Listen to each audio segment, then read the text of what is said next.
Ito yung mga yung mga old trees. Ayan. Namundok muna si Salbahe. Ayan. Para malapit sa kalikasan. Tingnan yung mga lumang puno. May mga tumubo ng damo. Doon sa itaas sa mga sanga.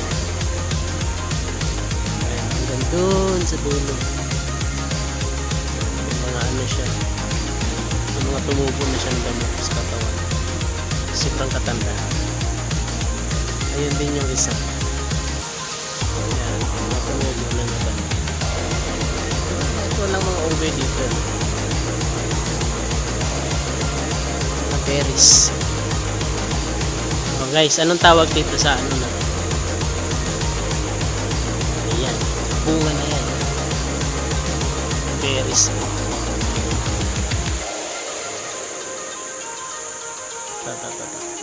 Yan. Mga bunga na bilog-bilog na yan. Ay, napakasarap ng feeling pag nandito ka sa gubat. Ayun yung sapa. Dahan-dahan kayo, malalaki yung bato. Baka madapa ang salbahe. Ito yung sapa.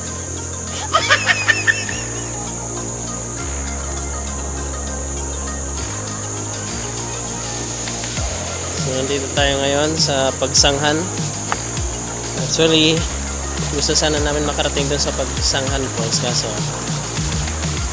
malayo pa, may bayad daw bangka.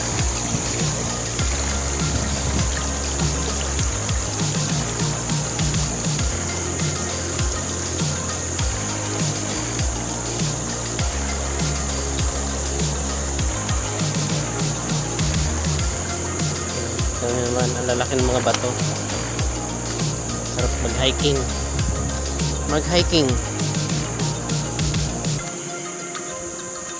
Ayan, ang lalaki ng mga bato. Ayan. Ito talaga kulang tong puno na to. Up, dahan-dahan. Ayan, yung puno na yan. Daming nakatubo sa kanya na hindi ko alam kung anong tawag. Pero sa amin, sa Samar, mga orchids ang tumutubo.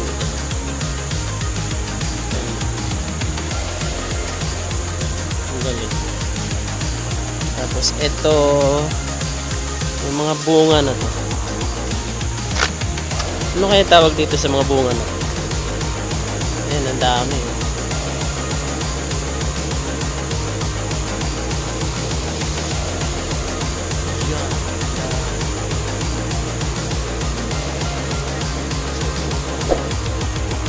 Ito, hinog na.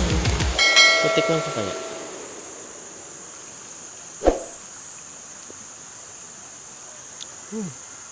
Matamis. Matamis siya, oh.